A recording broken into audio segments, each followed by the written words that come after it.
Ladies and gentlemen, welcome to the Above the Bar podcast, where each week we belly up to the bar with a new guest, find out what they do, who they are, and what makes them great. So sit back, relax, and enjoy.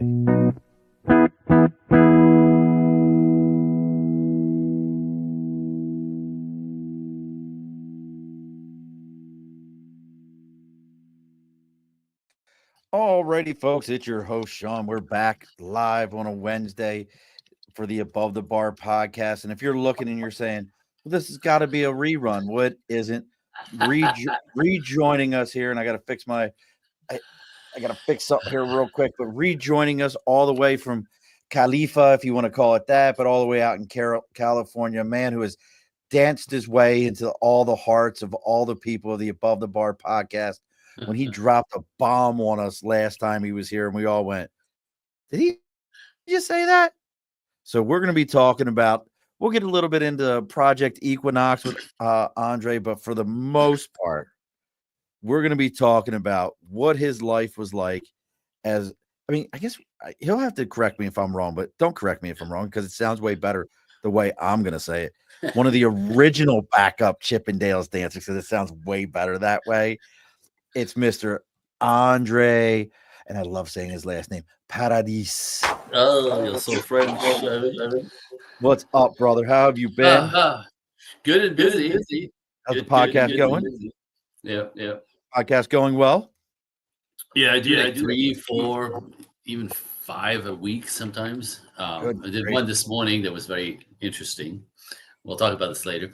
Yes, we will have to discuss this, let everybody know how they can find you, but let's get some of this house cleaning out of the way so we can talk, find out about what he's got going on, find out about this whole Chip and Dale's thing that none of us, we all look like the, what's his name, van down by the river, not Will Ferrell.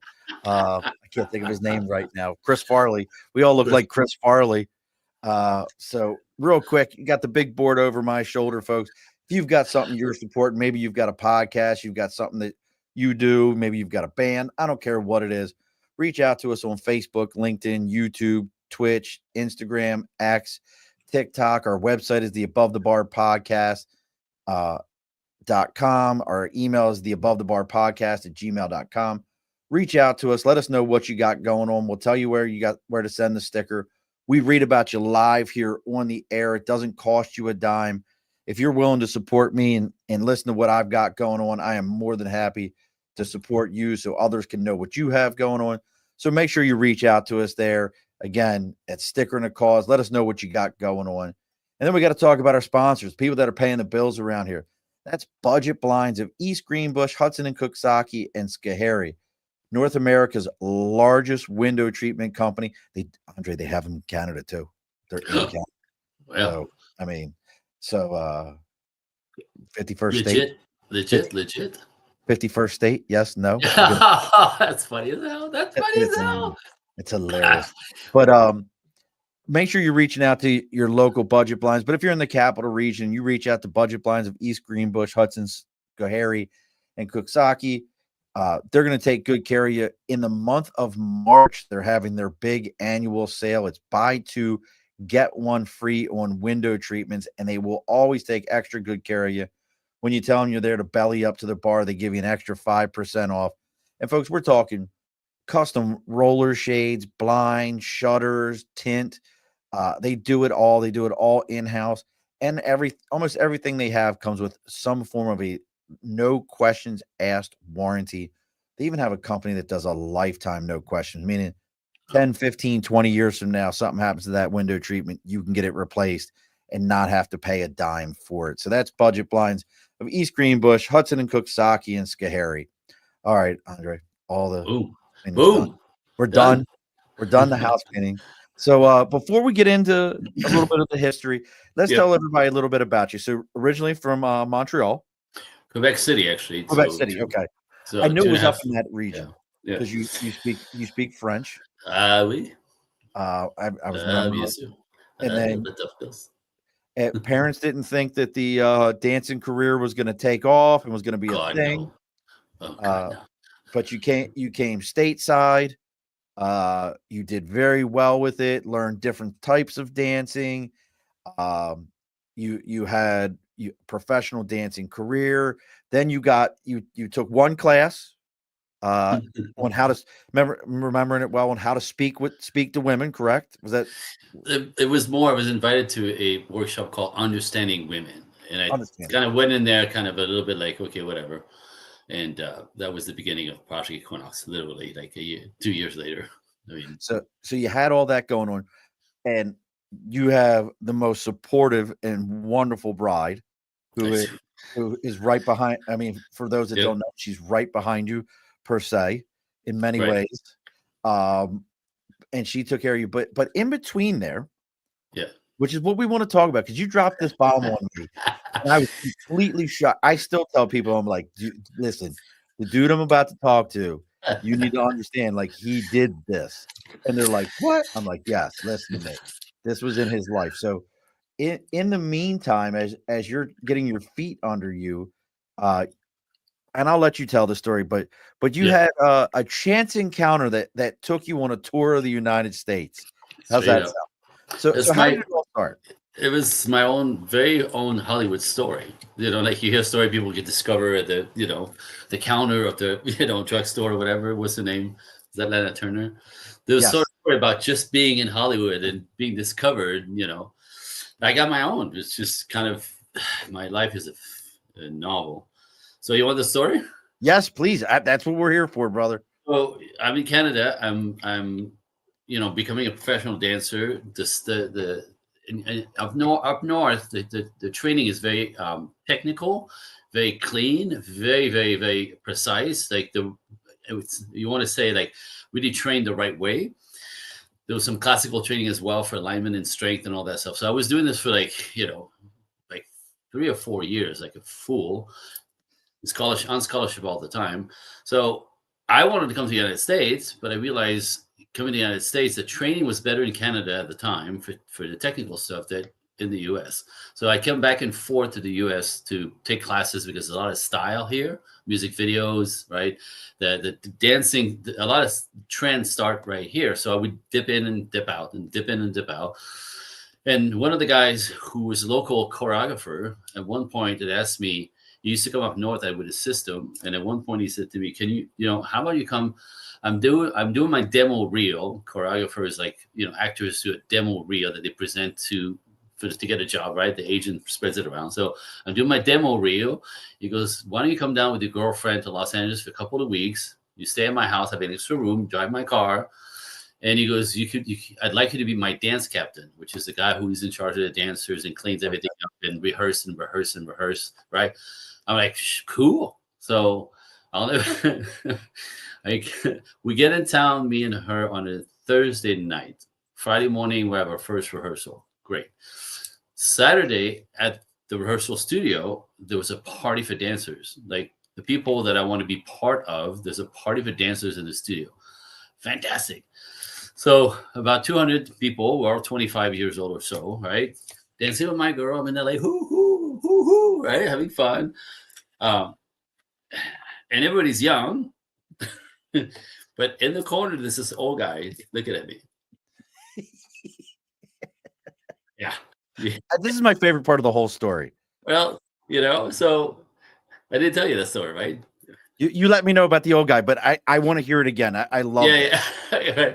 So I'm dancing with my girl, and in the corner, there's the only old guy in the place, and every time I turn around, he's looking at me. And every time I turn my back, and so then it became awkward. I'm like, oh, we're in Los Angeles. Okay, I get it. And then my buddy who asked me to come and help him, who was in the space, the two of them are talking together, and they're talking about me. Like I could tell they're looking at me. They're talking about me, and I'm like, what the hell is he doing? Anyway, so he waves me over. I saunter over there with that attitude. I'm like, what the hell? Who's this guy? Who is this guy? Right. Thinking he's trying to pick me up. I'm like, what the hell, dude? Right. Anyway, so I kind of shook his hand, gave him an attitude. My buddy says to the gentleman, his name is Steve Merritt. He goes, "Steve, can you hold on 1 second?" And the back door was right behind me. He grabs me at the elbow, throws me out on the parking lot. And I go, dude, what the hell are you doing? He goes, what the hell are you doing? He goes, this is Steve Mary. He's got a national show going. He lost a dancer. He can't replace it. He likes you. How about he say hi to Steve, you dumbass? And I'm like, oh. Well, so, okay, all right. So I get back in there. And sorry about that. Nice to meet you, Steve. And then tells me the story. Like I lost a dancer 4 months ago. I've been auditioning in town since then. I can't replace him. I can't replace him. You're exactly what I'm looking for. What do you say? What? Like Saturday night at a party. Just like that. Just like that. Right. So I'm like, now I understand now why, because I'm fit, I'm lean, right? I'm not only a good dancer, but I kind of look like You fit the body mold. Right. I fit the style. I fit the right. My hair wasn't quite as long, but so I understood afterwards why he's saying, because dancers aren't necessarily lean and tight and muscular. You know what I mean? They're typically really, really lean or a little bit chubby even nowadays. So it's interesting. So I understood later why he looked at me. He was like, okay, this guy, you know what I mean? He would fit the mold. So, but at the time I didn't even know so I'm like, okay, that's interesting, but I'm here vacationing. I'm Canadian. He goes, I don't care. I'm like, okay, well, what's the show? And this is when he drops the bomb, right? He goes, it's called The Men of Chippendales. And I'm like, what? And then, dancers, like actors and like singers, can be kind of snooty. You want to ask me something? Yeah, I was curious. So, and we've got a couple people watching. Look, folks, if you're just joining us, we got Andre Paradis. We're talking about how he became an original Chippendales backup dancer. But now, at that point, when Steve says to you, "Hey, it's Men of Chippendales," do you understand what that is at the time? Absolutely, it was very popular. It was already going. It was huge because this was like the early 90s, and Chippendales kicked in like crazy, I think in 83 to 86. So It was a world movement. Like there was a club in New York City, there's a club in Los Angeles that was going every night of the week with just women only and male strippers. And then, so this is where he comes in, and then they had 2 touring companies. So there's 4 groups at all times. I know none of this, but when he says the Men of Chippendales, I'm like, dude, right? So, like I said, dancers, actors, singers can be a little snooty. We're artists, right? We're not like, so I say to him, I'm like, dude, I'm not a stripper. I'm a professional trained freaking commercial jazz dancer. He goes, I understand that, but but how much money do you make being a professional commercial jazz dancer this week? He fed it right back to you. Right back, right? I'm like, well, he goes, I don't need you to be a stripper. I need you to be a backup dancer. You look the part. This is Saturday night. So he goes, we start rehearsal on Monday. This is at the end of my rope. We start Monday, and then we're here in town for 3 weeks rehearsing. Then we're on the road in 3-month cycles. Damn. So that's pretty cool. So he said to me, Dana, the guy who's my friend who asked me to come down, he was talking to him earlier. He says, Dana says, you're a great dancer. He says, you look the part, but he says, you're great, but I probably should see you dance. Right. And I go, okay. So he says, when are you guys rehearsing next? Sunday morning. So Sunday morning, the next day, we're in rehearsal, 10:30 or so. I get the crew. I'm yelling at them, rah, rah, rah, rah. And sure enough, I see the back door was open. I see the black Corvette pull up, and next thing you know, he's in the viewing window on the side, and he was in the window in like 5 minutes, and he's like, so I'm like, okay, guys, break.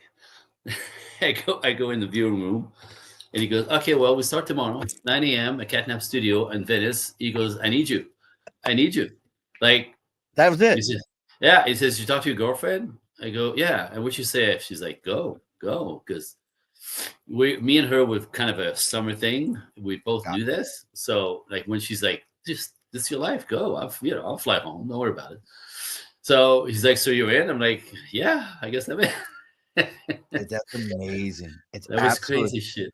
So he tells you, all right, you got 3 weeks to learn this, 3 weeks to figure it out. Now I think most of us, if we think of you think of the traditional Chippendales dancer coming out as a firefighter, all that, but you were pretty much the bow tie, the cuffs, and the slacks. Is that about right? We did everything, because what happened is there was 6 male strippers, there was 4 male dancers, right? So there's 10 of us, right? And then there's 3-4 people for the crew. So there was just only us. On stage, there's only 10 of us at all times. And what happened is every stripper had a theme. So they have the officer and gentleman theme, right? So he comes out in a white officer suit with a cap and stuff. Guess who's standing in a suit next to him? Us. Okay. You know what I mean? And the thing is choreographed. So we're the energy on stage, just making the show fit the theme of each guy's performance. So there was an officer and gentleman. There was a coming out of the shower scene. That was so much fun because we were all walking around with towels, right? And it's crazy stuff. And there was a karate fight scene kind of thing. There was a Bon Jovi, living on the prayer kind of theme. So that's the thing. So the backup dancers, us, were the energy on stage. We're the real dance. We could dance, obviously, and turn and do all this crazy fun stuff. When the guys are bigger and more muscular, they don't really dance. They just kind of move around. So they're a little more lumbering than you guys are. Completely. And they're just, they're not dancers. So you could get to walk from here to here, turn around and point, but not much more. You know what I mean? So they needed us for a show to look like a show. And the costumes were crazy. The costumes were amazing. So all the guys that were on the stage with you that were doing what you were doing. Yep. So there was 4 professional dancers. Like you guys were all actual dancers. Yes. And then there was 6 strippers. Listen, for those of you who are watching again, everybody's kind of popping in right now. If you have questions for Andre at what it was like being even part of the Chip and Dales, you weren't taking it off though, right? You were no. So you guys kind of stayed in your outfits. If you have questions though, what that world was like, maybe you had an experience, or you saw your mom come back from an experience and you didn't understand why she couldn't get the grin off her face for a couple of days. It was probably Andre and his buddies, changing your mother's life. Bro. So you're in this world. So I'm just curious, like, so the first show that you do, what was your expectation versus reality? It was a show. I'm a dancer. We get on stage, we dance, and we get off stage, and we go home, right? So now obviously we're touring. So we're on a touring bus, which is super comfortable and really fun, right? Everybody got along because we're man. It's easy. We all have a bunks, and you sleep on the bus, right? So it was easy. It was like, like I said, we went up. We were the East Coast touring company, so we went from New York all the way to Florida and back up. So we just tick all the way down from hotel to hotel. Big giant hotels, like the big ones, the Hyatt, the Hyatts and the nice Marriott, 2,000 women a show, 2 shows a night, just making our way down. So we're traveling slowly down the coast. It was easy traveling considering the road. Sometimes the road is rough, but So like the first show is a performance. We get to the ballroom. There's a stage.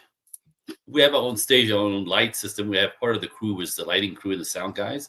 Right, because it was amazing. The show was freaking amazing, dude. It was amazing. I watched it from the front one time because I hurt my back and I had no idea. And I'm like, I'm falling in love with the guys on stage. I'm like, oh my God, Kevin! Like they look different on stage with the production and the lighting. They look even better. I'm like, Jesus! Like I get why they go crazy. Like the guys are freaking hot. They look ripped. They look completely ripped. And they're oiled down and they're sweaty, and the lighting and the moments with the music. And I'm like, oh my God, no wonder they lose their minds. I'm sitting here getting excited. Not because I'm like that. It's just that it was. I understand exactly what you're saying. I get it. It was so much, Anyway, so the show was killer. So my first performance was just, coming to my cue. There's an opening number. There's all of us, right? That's well choreographed, and a closing number that's also well choreographed. That's got a lot of dancing in it because we're the energy. The guys are posing and pointing. The rest of it is like go with Kevin's part, and then go with what's his name, blanking Jose's part. It was like 5. So we basically just kind of.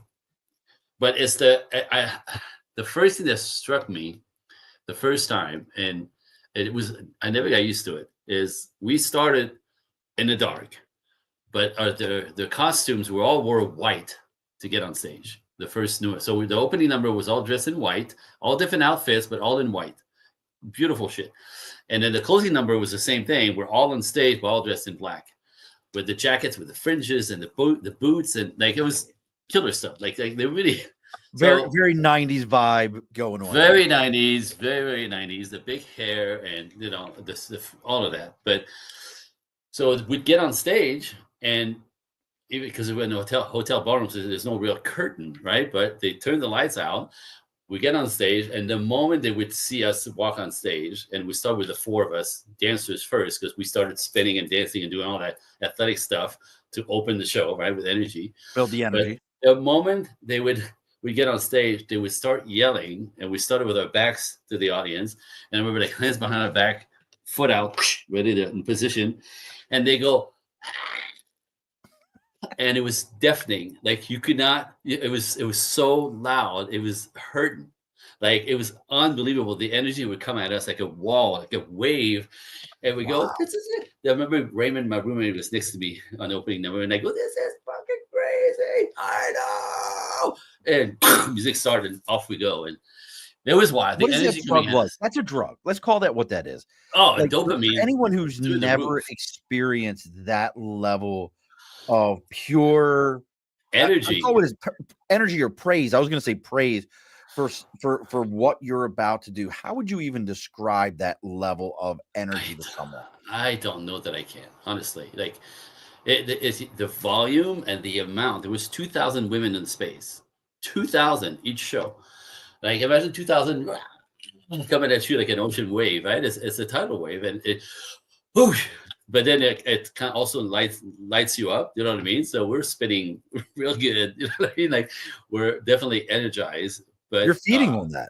you completely that as a performer, you feed off the audience, and when they give it to you before you start, here it goes. You know what I mean? So the show kind of took the show would kind of develop by itself because of that. If that makes sense.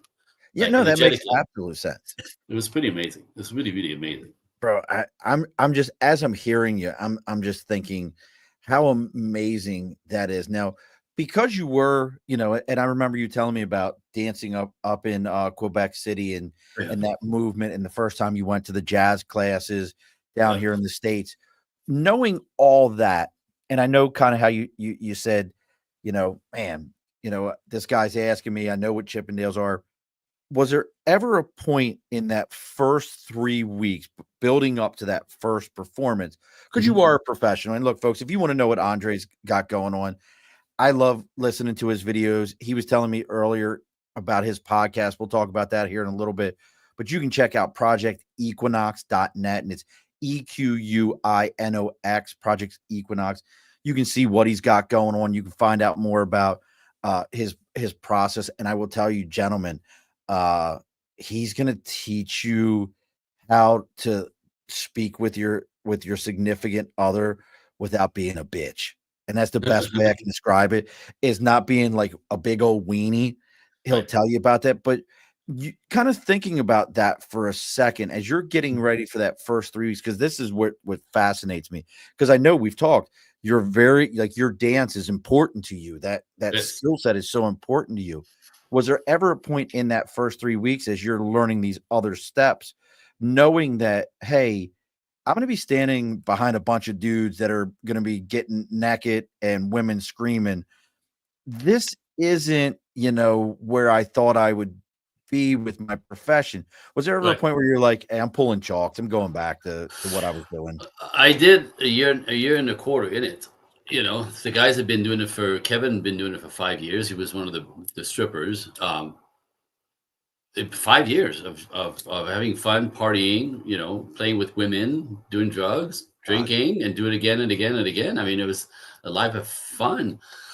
But what I realized for me is, as we're like professional dancers are machines. They're like athletes to Oh the yeah. hilt, right? So I consider myself an athlete, not a dancer, right? And people make a big mistake.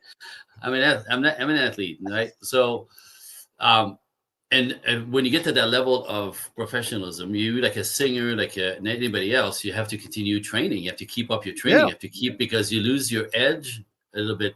The first thing that you lose is a bit of your timing. That's so do you mean? incredibly important. Your timing, you like da da da da da da, da, da, like your Okay, timing like onto your the rhythm, like music, your rhythm. rhythm, the timing to hit the note at the speed of, and just hit it at the very last part of the note. Like there's an incredible finesse in that. Singers are very aware of this when they play with notes. So we do it with our bodies and now responding to the music. So losing the edge, that the difference between a good dancer and oh wow, right? It's that edge. So, but I'm dancing every day. I'm dancing twice a day. Do you know what I mean? 5 days a week. So the show is athletic as heck. So we're in good shape.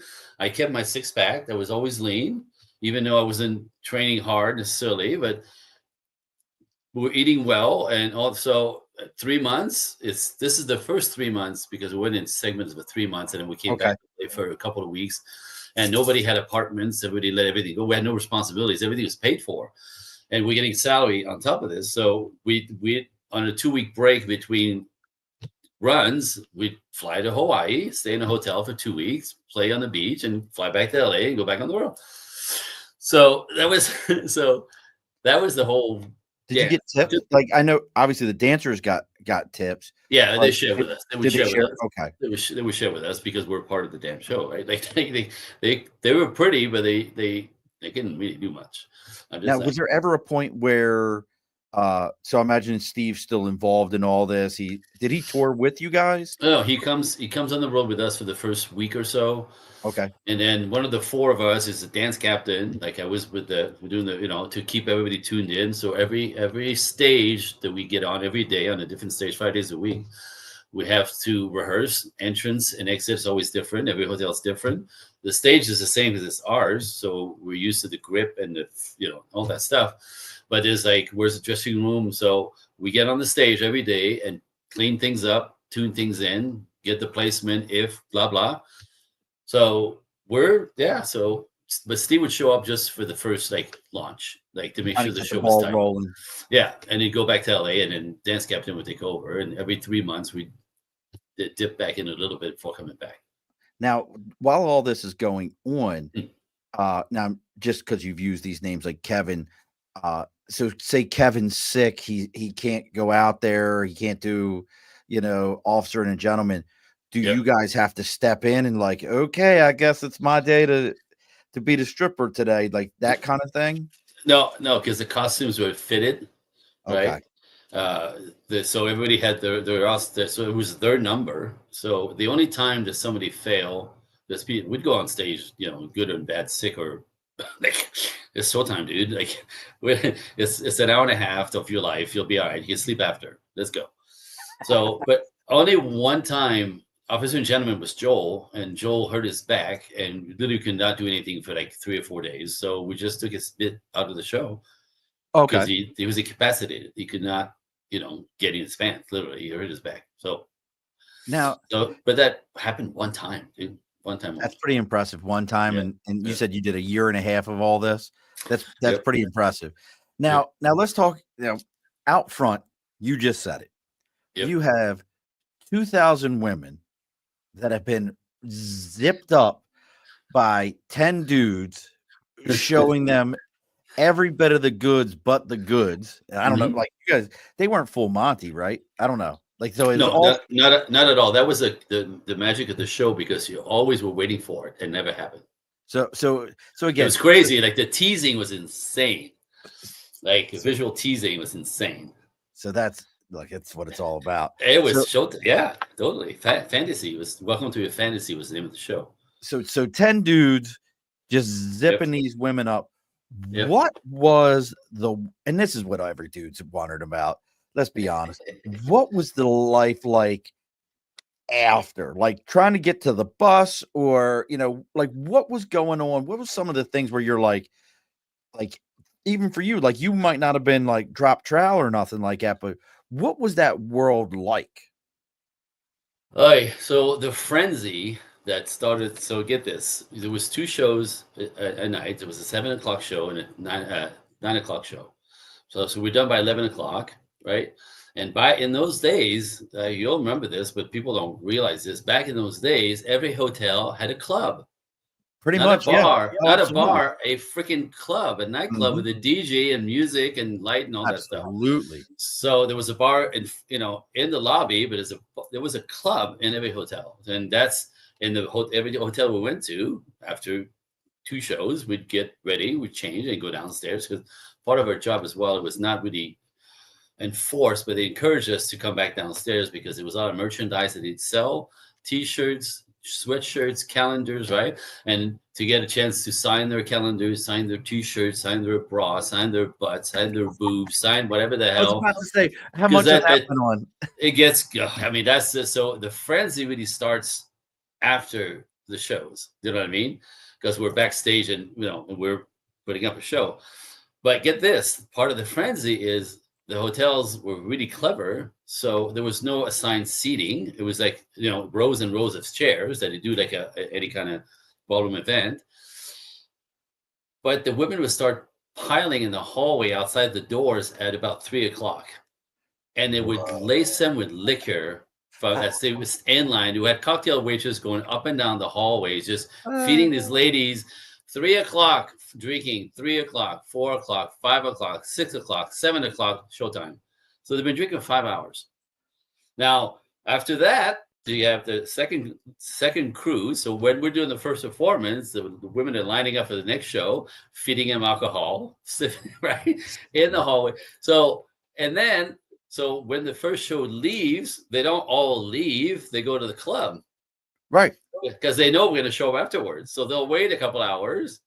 We do the second show and then downstairs. So who decides to leave at that point, who's not on their knees drunk out of their mind, but they're in the sauce, dude. They're in the sauce, right? So they walk into the club and, oh my God, you were kings and like superstars, like to have an entire room drop dead when you show up, and then sort of they're trying to touch you, trying to grab you, and like kind of okay, hold on, ladies, hold on, because they'll grab you. They don't care. Like they'll just again, they're drunk and they're worse than dudes. Like you've been straight up. I'm assuming you've been to a male strip club or a female strip club, and then you've been to like a regular absolutely women, we have to sit on our hands.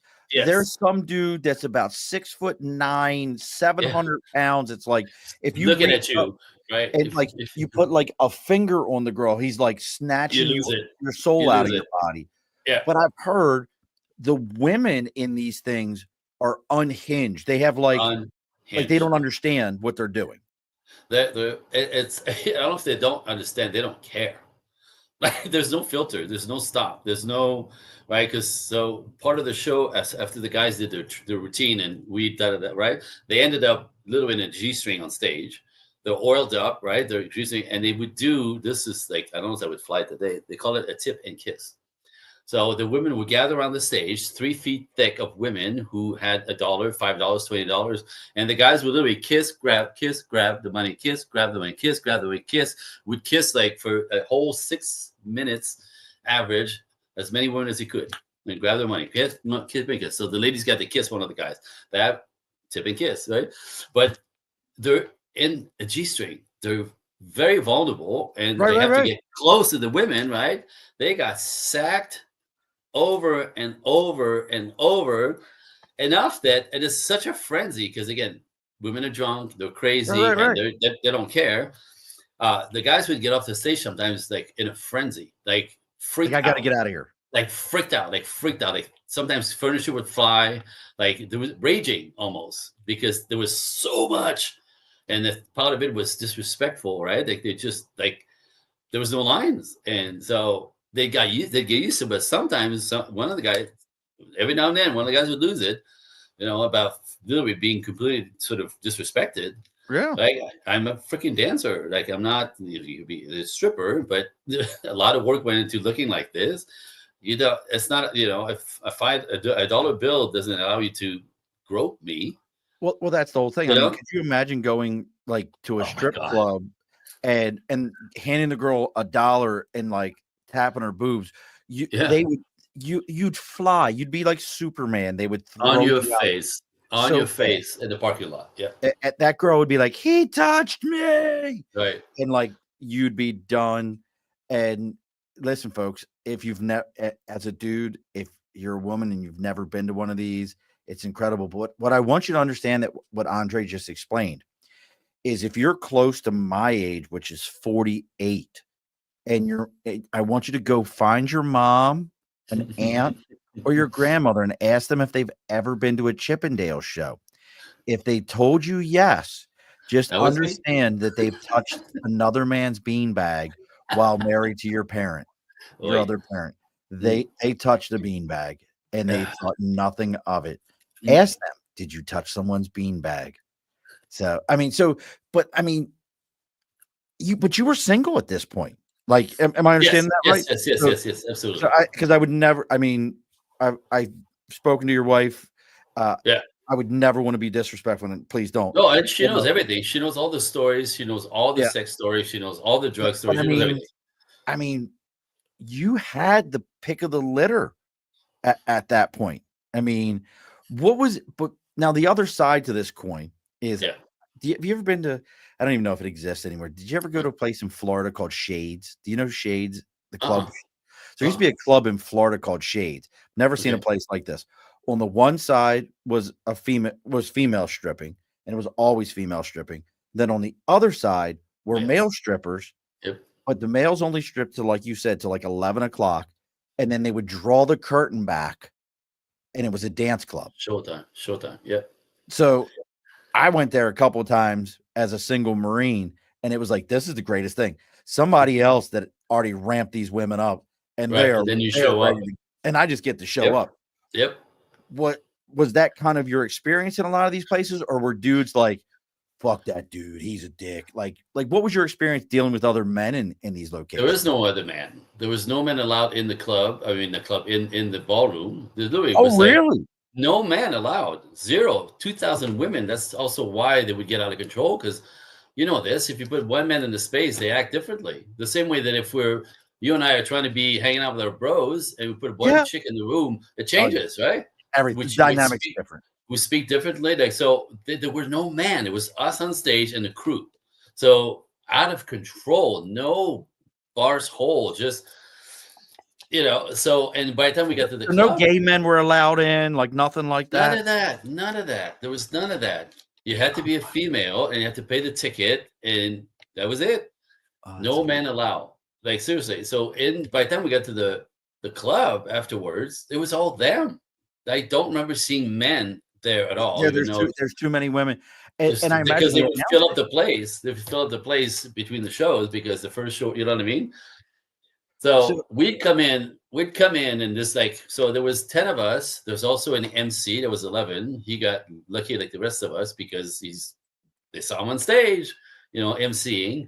And there was the four guys that did the crew that just just had a sheer number, you know, get out to have a lot of fun. But when they recognized us, like there was a six and it was a four. And some women, it's interesting, some women as excited as they were, some didn't have the balls to go to Kevin. He was too intimidating just because they put him on the pedestal. right. But the four of us were like, well, you're in the show, but you're not one of them. And so you guys are cooler, right? You guys are cooler, right? So there was like subliminally Oh, that going on a little bit. So, but we got literally like, man, women everywhere, I absolutely can't even imagine. everywhere. And then the games of, if you put a few hundred women in a club, Oh, the competition is fierce at this point because they decided they want something and now it's a they're fighting sex club. against, right? So we're talking about like seducing us with drugs, seducing us with like pulling their tits up and out and like like and then so and that would extend. It would get carried away really quickly sometimes, right? We do the autograph and stuff and just kind of move on. And then there's always somebody would say, she would a woman would come in with a few friends and it'd have like a suite upstairs. You guys want to come to the suite? We have cocaine, we have joint, we have beer, we have, right? And my friend Susie and her friends are there. We're like, hey, let's go upstairs, right? Back So when it was, cocaine man, wasn't addictive, right? Back in those days, not at cocaine all. wasn't Yeah, addictive back not at then. all. Not at all. My God. So that was like an ongoing, and so what happened too is in the hotel, we stayed in the hotel we perform at, and they always put us on the same floor, which makes sense logistically, Right. whatever. Yeah. So we're all like next door to each other on one floors. So of course, some of the guys would take the girls up. And my point is, throughout the entire evening until about 3 o'clock in the morning, it was this frenzy of women trying to get us, and they would get us, right? And we go to a Yeah. room. And so I remember many times, because now they would eventually find out which floor we were on. So now the entire hallway is full of women, like the Just whole looking hallway for you. looking for us. So I would just play with a girl, right? Now she feels bad, so she decided to leave. I go leave, open the door, she leaves, and I go like this. Ah, stop. Yeah, you come here. And she pushed her way through, get in the room, click. Oh no. Party number 2, party number 3. Wow. Why? That so I'm absolutely just fascinated. And look, folks, if you want to know what besides this, if you want to know other things about Andre, make sure you're checking out Project Equinox, EQUINOX.net. You can hear it. For those of you that are sitting here watching and have been watching the entire time, just mouth agape like myself as you're hearing these stories. If you have any questions or comments, please drop them in there. Make sure you like, follow, share, do all those things. Make sure you do that for Andre also. He has a huge Instagram presence. So all over. At what point in all this does it become numbing? And I think that's important for people Good to question. understand. Like, I've talked to other Marines, and I'll tell a quick story. I had a friend of mine when the Philippines used to be open for the Navy and the Marine Corps. They used to spend a lot of time there. And I remember hearing this story as a young Marine and thinking to myself, this is unbelievable. But guys used to get off the ship, and you could have a woman for the week Or take 2. care of you for a pair. Like the one guy said, he had a pair of rubber gloves like you would do dishes with. Yeah. He had a woman take care of him in all ways, from his laundry to his food to his personal needs, took care of him for a pair of rubber gloves because she used to wash dishes and they used boric soap and it would tear up her skin. So he's like, guys would get off the ship with a good red apple and have them. And feeding into this, I want to know when it became numbing to you. And we're getting ready. We're almost at that 15-minute part. But he said they would take coins and heat them up with a lighter and throw them into the street. And the kids would go trying to grab them, and they were hot. And they would all laugh as the cars were blowing past these kids. That's kind of douchey. Absolutely. And he said it didn't register in his head till the day he saw a kid get hit by a car, and the other guys laughed, and he was like, I've lost my humanity. Yeah. At what point for you through all this? Because it sounds like, listen, young me at your age, at 25, 26, I was 26. An amazing 26 years old. I was in amazing shape in the Marine Corps, sergeant, almost. Actually, I was a staff sergeant at that point almost. No, I was a sergeant. I'd have been like, this is my world forever. But at what point, with all these things going on, does it start to lose its humanity? Yeah, no, God, that's I never had that question posed to me before. It's interesting and interesting. So the first 3 months with Kid at the Kenzie store, it was absolutely just fun and crazy and chaotic and fun and no responsibilities and just having fun, drinking, partying, dancing, doing drugs, playing with the ladies all day long. So first 3 months, fantastic, right? It's like, we just can't get enough because it's everywhere. And it's like, no responsibilities. The next 3 months was about the same, but kind of got used to it, right? I kind of understand the flow now. And how do you deal with women who are too aggressive, right? There's a bit of a learning curve there because some get literally too aggressive. You can't punch them. So, right. So seriously, because anyway. Yeah, fair enough. So the second 6 months, the second 3 months was sort of like kind of getting a groove of how to handle this and how to handle the attention and how to kind of keep your own space, if that's even possible at that level of crazy. The next 3 months, so 9 months into it, it was sort of starting to get old. And then I think it's at the end of the fourth quarter, a year later, uh, I started saying things. Now, Kevin had been doing it for 5 years, and Kevin was twisted beyond belief at that point. What do you mean? He was twisted, right? Because when you have no responsibilities and all you do is screw women and do drugs and make money, and what happened is the show is such a fantasy and there's so much coming at you that the guys started to believe that they were celebrities. Like real So celebrities, like yeah, Hollywood, well, Tom Cruise. yeah. So Kevin used to lip sync to John Bon Jovi. He had the big hair like Bon Jovi with a much better physique, right? But he actually started thinking he's Bon Jovi. Like, that's a little bit bizarre. That's a little Kevin retarded. Myler? Is it Kevin Myler? No, Or Kevin Cornell? Kevin Kirchen. Kirchen. I Googled Kevin Chip and Dale's to see who would come up. Yeah, Kirchen. I don't think I don't think he's with us anymore. I think he. Oh, that's sad. Yeah. But it's explainable. It's understandable how you got there. Anyway, my point is, Kevin would, after 5 years of doing this, how do I say this? Like, without being a douche. Be a douche. It's okay. Well, when you see I guess the shadow side of women, you know what I mean? Like Yes. this, what they say and then what they do, right? So women always say, tell me the truth, be honest with me, don't lie to me, right? Don't cheat on me, like, you know what I mean? And then they turn around and do this that we saw every day. No, I'm telling you, like, some women come like a bachelorette party, right? So there was a bachelorette party. So their girlfriend's a bridesmaid, and the girl would have a little veil on her head, and she comes for, so we knew that was the bride to be. She's in somebody's room. She was a target at that point. But to a point where her girlfriends would push her in, the girlfriend would wave money over her head, so she would get the attention. But and eventually, she's in one of our room. Eventually, she's in one of our room. I would have women come with their girlfriends, and their husbands are paying for the show because they want to show them a girls' night out. They're in our room, right? But and every type, every age, every color, every shape, it's all we see all day long, right? The shadow side of women. Wild. So Kevin, at this point, it's interesting because you're having fun, but it takes, how do I put this?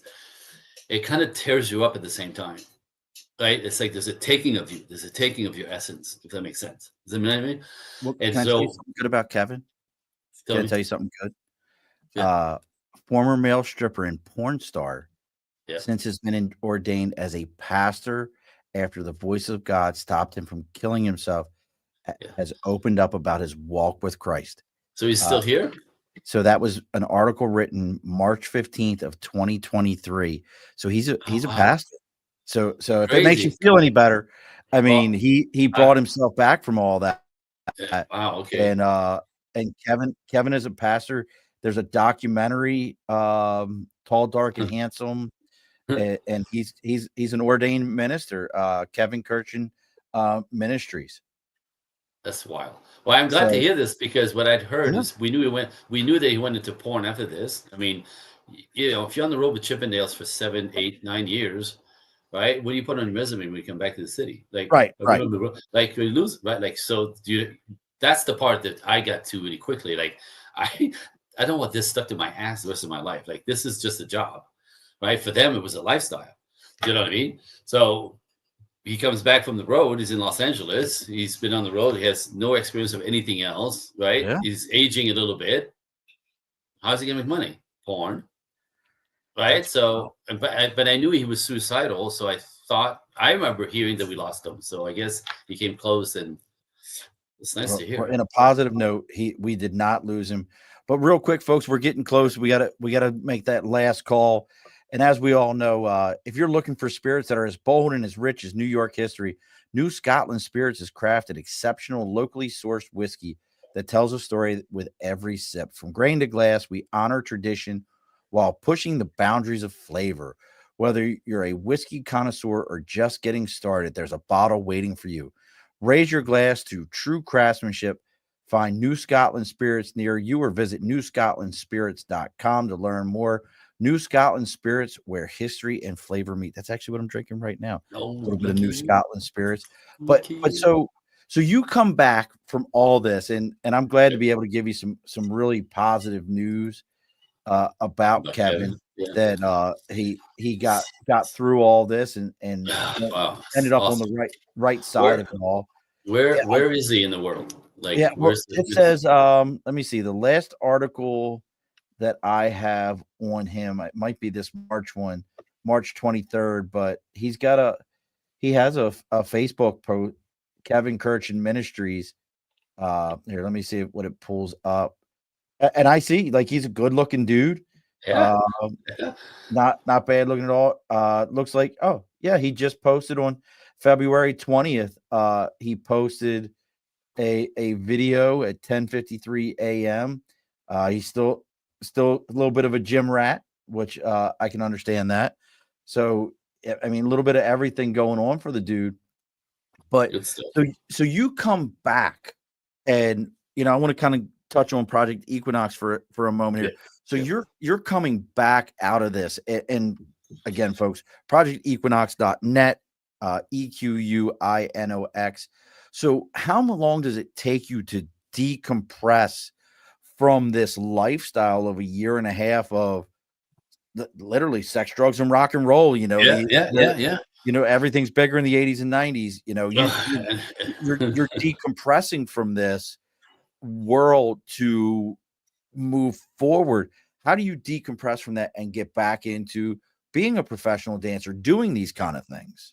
It was knowing what I was doing, knowing what was coming, knowing that it was ending this. Like I kind of like pulled out as I was doing it, if that makes sense.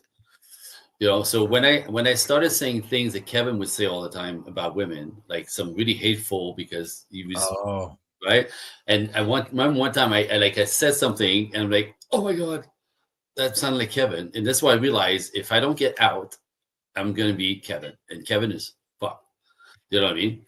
Yeah. So that was my, okay, I'm done with this stuff. I need to get back to the city. I need to get back to my training. I need to get back to dancing. I'm not born to be a male, Chip and Dale dancer.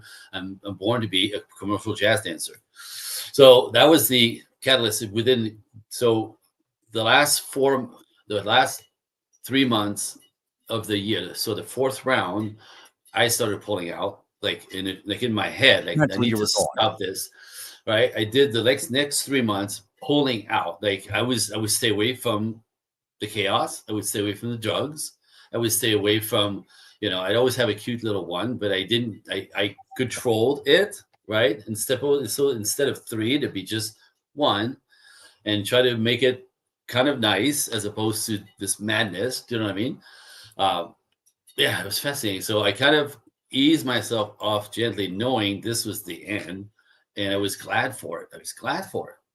So when I get to LA, okay, let's start training again. Oh, that was exciting, right? Because now I'm feeling like I'm coming back into myself.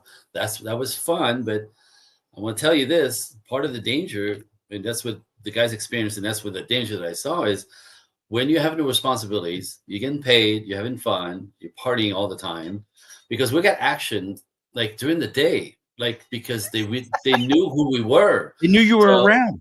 Right. So, because in those days, they would advertise in the newspaper for 6 weeks before we got in town. So they knew the time and the dates, and they knew the hotel. But one of the things, when we checked in the hotel like early afternoon, the first thing we did is find a gym, find a tanning salon, right? Get back to the hotel, rehearse at 4:00, go upstairs, take a nap, whatever. Showtime 7:00, right? So in that town, that weekend, that day, whatever, they recognized us, right? So we got some action at the gym in the back. We had some action in the tanning salon in the back. We had some action as a waitress in the restaurant, and then the show. Like, it's madness. And I mean, it's not like they hired ugly people to do this job. Well, you know what I mean? Yeah, fair enough. Listen, Andre, you're never going to get to meet my wife. I just understand. You're never going to get to meet my wife. You're one of like a handful of my guests where I'm like, I'll be damned you ever meet my old lady. That shit ain't happening. That shit ain't on the menu. But But what transpired after all this fun? You get this. This is where the danger. This is why celebrities get in trouble, by the way, with their lives and their addiction. Is that when life is fun? Like we're talking like no responsibility, no Yeah. paying bills, right? Everything's paid for. We have no responsibilities, like little children, right? We're being so when life is fun. I have to say this. It's when life is fun and fun is normal. In order to have fun very quickly, you got to up the shit, Got to keep up in the ante. right? And then when that becomes normal, oh, up it again, right? And up it again. I could tell you stories that would make your hair as curly as mine. I want to Of the, hear some of the all. things. Well, not on the air. All right. It's too There's much. a It's book in actually this, good. Andre. You do understand that, I right? could. Yeah, no, absolutely. So when I saw Kevin up here 5 years into it, right? He was out of his mind.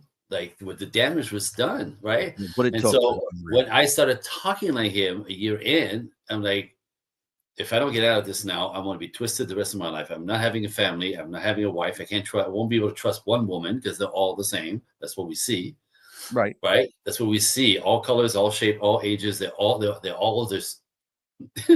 That's all we see. So you start believing that's all women. We used to have conversation on the bus, like we know women, nobody else does, because we see the shadow You see side, the real. You saw the the real side real. of them, right? So again, that for me was like I have to jump to get to not become Kevin, who was dangerous for my mental health for the future completely. And I need to get back home and get back to my life. This was just a job when the guys thought it was the greatest thing. When I told the guys I was quitting, like, dude, are you stupid? Like, it's the best job in the world. I'm like, no, it's just a job, dude. Yeah, just a job. You want to be Kevin? Okay.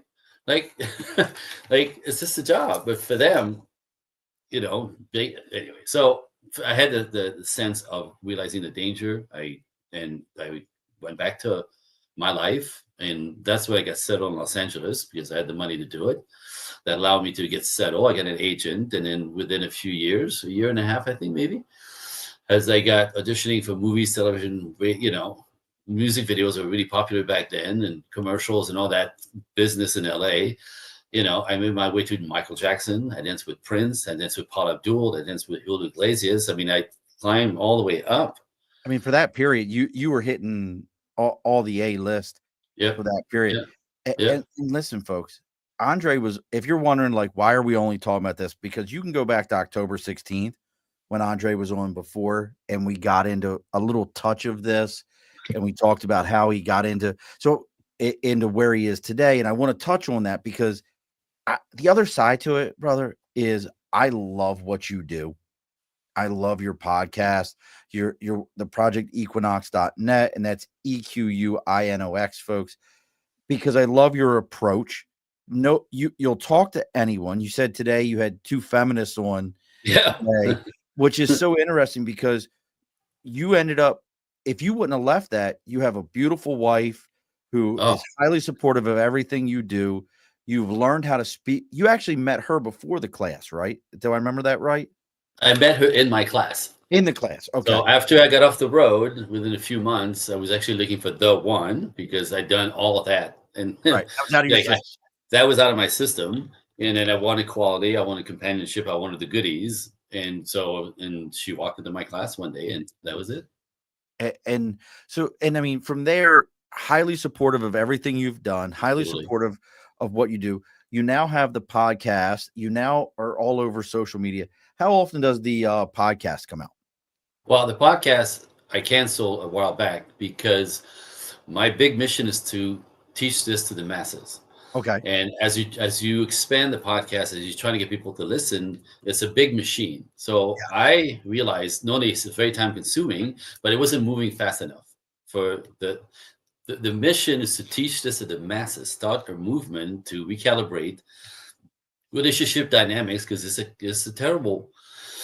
a shit show out there. You know it, right? 100%. So it should be better because we liberated everyone. There's no more rules. You can do whatever you want. It should be better. And it's the worst. And there's a reason. So that's part of my work. Like how to recalibrate this thing, how to make relationship work in a modern life, because it's not about going back to the 50s. I get accused of that all the time. People always say, should we dumb it down? I'm like, stop. That's disrespectful. There's a modern way to do relationships that are fulfilling, that grow, that build. Then that could last a lifetime. But if you listen to the culture, probably not going to happen for you, right? Because the culture has everything backwards, against 100%. nature. Everything that's normal is stupid. Everything that's now stupid is the new normal, right? So that's not going to help you build anything. And everybody wants a relationship. We're actually wired for this. Men and women are made to be pair We have to. bonded. We have to. So the idea that, it's impossible that we should stop. Like I have clients that come to me with, they've another failed relationships, and they're crying, and I'm never ever dating a guy again. I'm done with men. I'm done. And guys with the women, same with the I'm done with women. They're all blah blah blah, right? Fill in the And they go, blank. I'm done. I'm done. And I go, okay, that makes me sound. I'm like, okay, talk to you later. And then 3 months later, so I met this guy at work the other day. He was really cute. Like it starts again, right? Because it's nature. Yeah, So nature wants us, and I love your tagline on the front of your website: transforming lives from confusion and misunderstanding to ease and joy in love and relationships. Listen, folks, we got to get ready to close up. yeah, You can go back to October 16th and see what Andre had going on the show. This is the second time on. I'd have him on 60 more times because I feel like there's something every time I learn about this guy. He's absolutely fascinating. You need to go and follow all of his social media. Andre Paradis. And the best part is when you learn to say his last name the right way, you say Paradis because you have to say it that way. And Project Equinox, EQUINOX.net. yeah. Any upcoming speaking engagements, live events, anywhere? Because I know on your website, like you have under public speaking, if somebody wanted you to come out and talk, they can fill out the stuff. But any live events or anything coming up? I do a live every once a month. So I just did one last night. It was the one for this month. Another one is March 25th. So it's a Tuesday night. It's a 90-minute event. It's a very small fee. And this is an introduction to the work that I do. Like I described in that event, like I said, I repeat the same event because it's always the newbies that come in. Right. And so it's nicely tuned, but it's the 4 types of men out there. In my world I decoded 4 types of men. And one that you have to avoid is a woman at all costs. On the other side is 4 types of women. And on the other side is kind of 2 you have to avoid if you want to build a relationship. If you want to have fun, don't talk to me. Right? That's not what it's about. I'm here to help you build healthy long-term relationships. Because that's happened to me. Some guy called me one time. He's like, I need you to help me get hooked up. I'm like, wrong guy. Wrong guy. That is not what I do. Right? Go get a book and be a player. Right. Seriously. So that event we do decode the man, the 4 temperaments in men that women don't understand. On the other side, the 4 temperaments of women that we never think and talk about. We don't even know. The other thing is the 4 things that you have to build a long-term relationship. And love isn't one of them. Love is a byproduct. Fascinating stuff, right? This is all the psychological stuff. Absolutely. And the last thing is, as an intro in that event, is I teach it, and this is going to sound ridiculous, but like men and women speak and listen completely differently. Yes. But we don't really get that because, we look at each other. I'm speaking English. You understand the words that come out of my mouth. I'm looking in your eyes.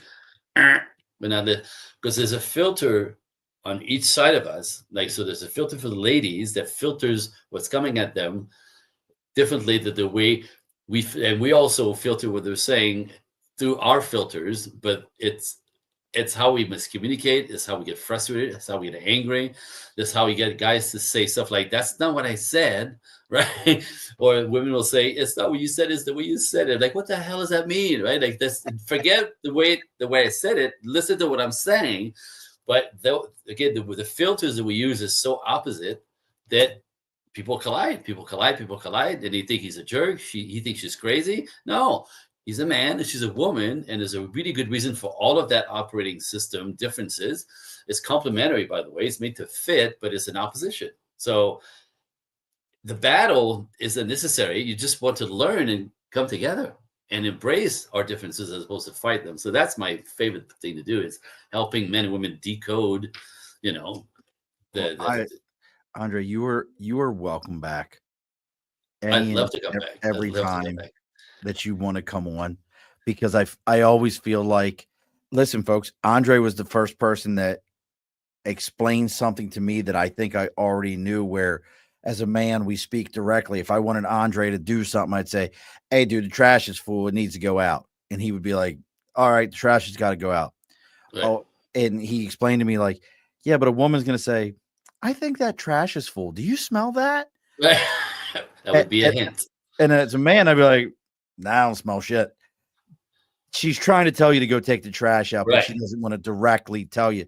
Right. And learning how to decode that. So make sure you're checking out what Andre's got going on. He's a phenomenal dude. You can even schedule a call with him on his website.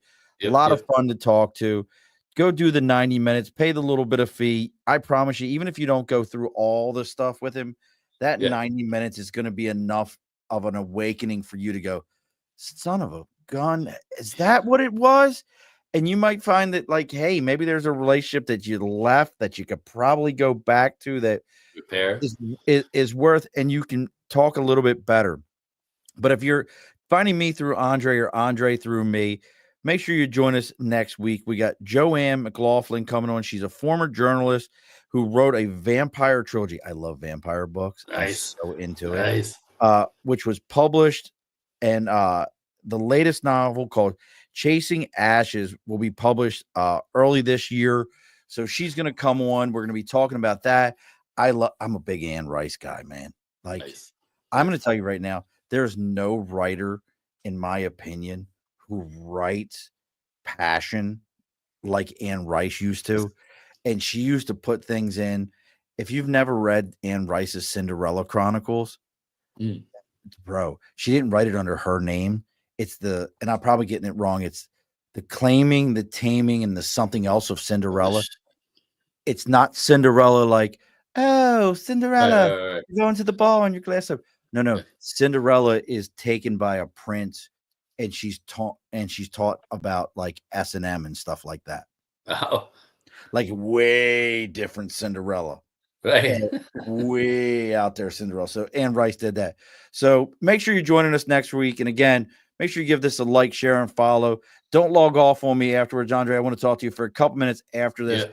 But if you don't remember, I know you're completely engulfed in all the things about this show, but the guest always gets the last word. So what's our last word tonight, Andre? Okay, last word this evening. So if you want to find me, Project Equinox, just Google my name or Project Equinox with my name. You'll find all the podcasts that I've been on. You could actually, everything's there. But if you're interested in coming to the event next month, March 25th, if you go to Instagram and there's a link tree, under my title, you click on this and you'll see the event. You can actually register there, and in you are, and just actually buy one, get one free. So if you're a woman, you can bring the man. If you're a man, you can bring the woman. If you're a girl, you can bring your girlfriend, because this stuff is like the beginning of the decoding of these differences that are so basic. But like yesterday, the big eyes, like the aha moments, right? It's on the simplest stuff, but these are the things that we collide with that we don't understand, and we want to make each other wrong for. And I say, no, just as long as you understand, the mechanism, the operating system, the instinct that drives us differently. But when you get what's happening on the other side, it's kind of much more fun to play with, right? Because it's the ease and flow in relationship instead of collision and anger and frustration. How about that? So that's what I do. Alrighty, folks, be sure to push your stool in. This has been a Second Front podcast presentation found on Apple, Spotify, and wherever podcasts can be found.